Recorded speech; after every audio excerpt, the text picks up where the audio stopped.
this morning, but as I speak, you'll realize why it's actually related. I'm actually glad that they asked me to speak about both, because this is a topic that's very close to my heart. I have a 9-year-old, soon-to-be 10-year-old boy, and he loves Pokemon. Aside from basketball, he's a big PBA fan, a big Gilas fan, a big NBA fan. He studies in Southridge. He's going to be 5th grade in June. And he, like all the other boys, loves the gadgets. We don't have, I'm blessed to have a husband. My husband is 8 years older than I am. So he got his email address, siguro, 8 years ago. He was so not connected to the World Wide Web, as we used to call it when we were young. So he's not a very techy person, so I think that's why we balance it off. I also don't belong to the generation where it's easy to maneuver through the internet. I'll be 43 in March, so I didn't grow up with that kind of gadget. So he's living in a household where we sometimes ask him to help us out, which I think is a good balancing factor. It's inevitable. We're living in a world where the digital age is here. It's a reality. I was reading an article while preparing for this talk, and they were talking about how a long time ago, when the telephone first came out, people were very they were resisting the telephone. The telephone, and not the cell phone, but the telephone. How many of you have, I'm sure you know what a rotary phone is. Thank God. Because I brought a rotary phone into the school because we had an old unit and put it in our play area, and the kids didn't know what to do with it. They stared at it thinking it was maybe some kind of a head of a robot or something. But see, when the telephone first came, people were very, they were resisting it. They were saying it was going to break down family life. It was going to be long time ago. But look, the telephone is actually, not telephone, but the phone, the cell phone is actually how we stay connected. So see, when there's a change, diba, we're always resisting the change because it kind of goes against what we're used to. We go beyond our comfort zone. But once you make peace with that new change, I'm not standing here today telling you to make your children stop using the computer, to make them stop watching the TV, to make them stop surfing the net. Not at all. I am faced with the reality that my son is growing up in the digital age, and I have to go with the flow to be cool. But not just to be cool, it's because it's a tool that's necessary. If I stop him from it, mahuhuli siya. So, yung animation ko hindi gumagana. See, that's my challenge. Okay, let's face it. We are living in a digital world that will just get even more complex and complicated. It's going to get even worse. And not worse, but really, it's really how you look at it, worse or better. But see, that's the way. We're not going to go regress and go back to the Stone Ages. We're just going to keep on progressing. So we're here today because we're parents and we're concerned and we're raising children, and we want to raise good kids. We want to raise kids who care. We want to raise kids who connect with people. We want to raise kids who will make this world a better place, right? We don't want to raise kids who are entitled. We don't want to raise kids who feel like the world owes me something. We want to raise children who feel that they owe the world something. Hopefully God-fearing children who know that we can make a difference. See, I want to stand here today and for you guys to take home the fact that the internet can actually be a tool instead of something to get scared of. So it's really a matter of how you dance with it. Diba? You get married to your spouse and you come from two totally different worlds. But you learn to mesh your lives together and to build something beautiful out of it. So let's think of ourselves as two opposite people, Internet and Michelle. And we have to kind of learn how to get along. Internet and myself, the digital world and myself, because it's a reality. We're thrown together and we have to make it work. it's the way it is. It's just gonna get worse. It's just gonna get more complicated. We can't stop it. But it definitely has its positives. We can't keep on looking at the digital world as something that is bad for everybody and for all children. It simply put, you can just say too much of something is never good. And I think a basic tenet for all of us as parents is too much of something is never good. It's all a matter of balance, right? Too much work is not good, too much rest is not good, too much, but you always have to be in the middle ground.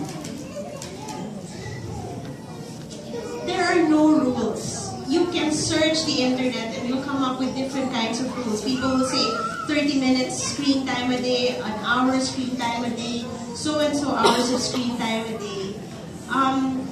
They will tell you, some people will tell you the earliest time you should probably expose a toddler to the screen is at this age or at that age. There are no written rules because this is uncharted territory for everybody. Like I said in my previous talk, it's a matter of knowing your children. Know what your lifestyle is like, know what the demands are like, but really know your kids. And then remember that your first goal in everything is really to connect with them. How much screen time do we allow our child? Do we allow them on the weekdays? Do we allow them on the weekends? YouTube or no YouTube? How do you control that, right? I mean, my son is devices at the table. Do you bring your cell phone? You may not use it, but it's right next to you, next to your fork. I always tell my husband, you might swallow that. Maybe you want to put it in your chair, right? And then say, I'm not using it. Somebody might call. I said, yeah, but they'll probably call back. Or you can always call them back. That's why there's caller ID. Okay? But this is our reality. There are no rules. We make them up as we go. As the virtual world grows, our physical world shrinks. I will spend a little time on this. Our lives are getting so much bigger because we have so much access to information. Our children have so much access to information.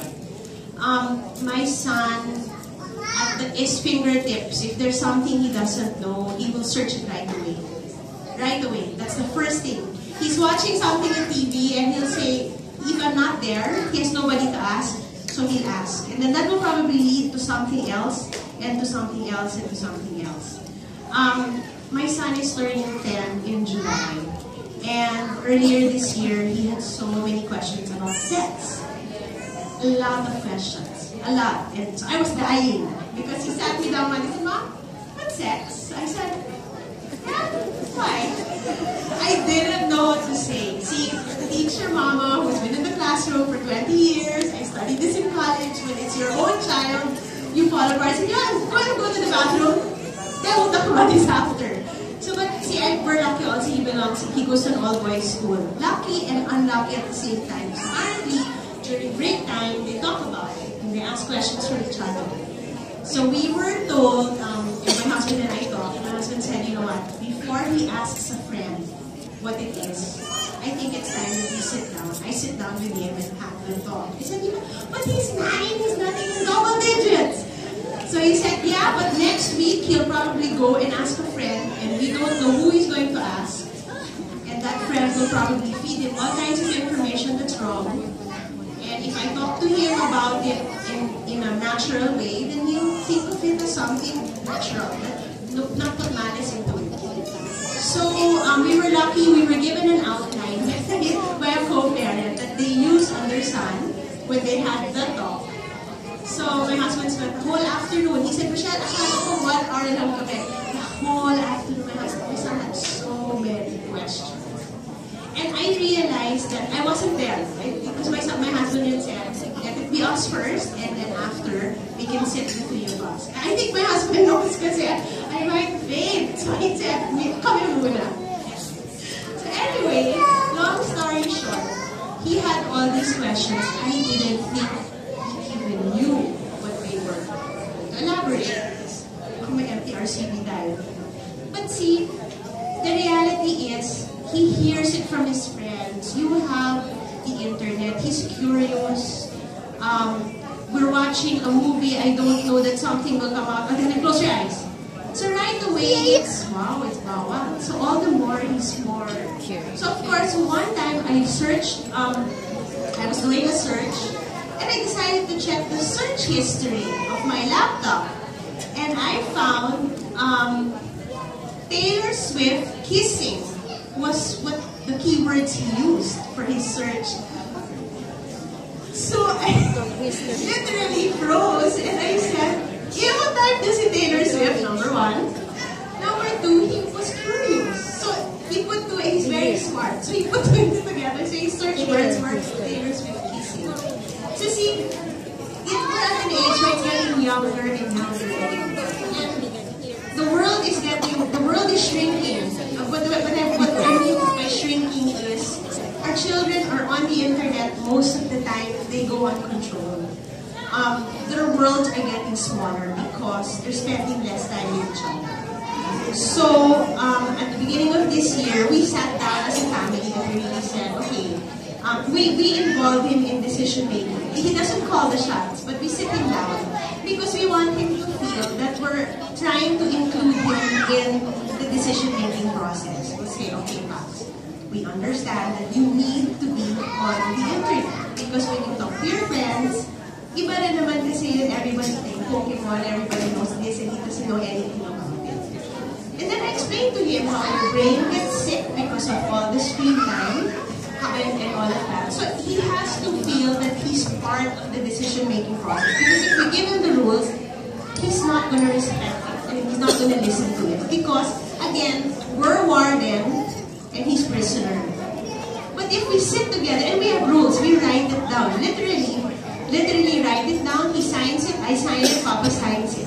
Because at least when he's whining and saying, Mom, I finished my homework, and so I finished my homework, so I finished everything I need to do, so can I go? I said, yeah, but he signed the contract, we talked about the rules. Kasi napapagod na rin ako having to explain it. Children learn from us what are your digital habits. One day, we were talking about screen time, and it was summertime. So summertime, he does sports and he does all kinds of things. Except that when he has downtime, he'll say, "Mom, I'm tired. Can I, use your phone or use the iPad?" So I'll say, "Okay, 30 minutes. You break it down. Up to you. If you want to do 15 minutes now, 15 minutes tonight, then it's your fault. After 15 minutes, you're done." And he has learned to time himself. See, but one day, he walked into the room, he came from basketball. I was on the phone, checking my Instagram feed. My husband was watching YouTube.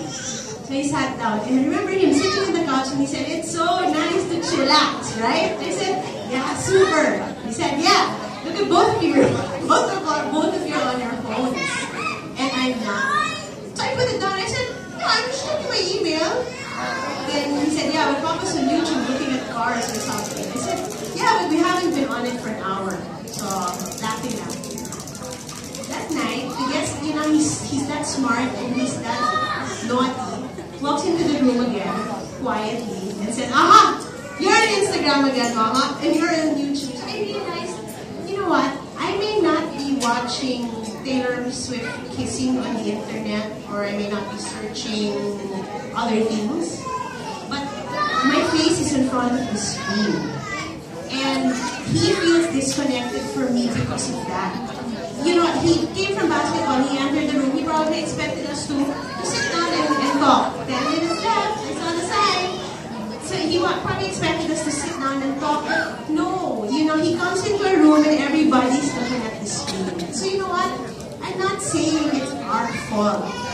I'm just saying that we model so much for our children unconsciously. In the car, if I'm not driving him from school and let's say we're both in the back seat, what does it take for me to just wait? Because he's just gotten out of school. Right away, I check my phone. I have to put a pause button on myself and say, you know what? He just got out of school. Maybe we can talk about school instead of, let's say, me checking my email or things like that. So it's really more, get a hold of yourselves. We all need to really make the effort. Because if we want the digital world to work for ourselves and for our children, we have to learn to control it.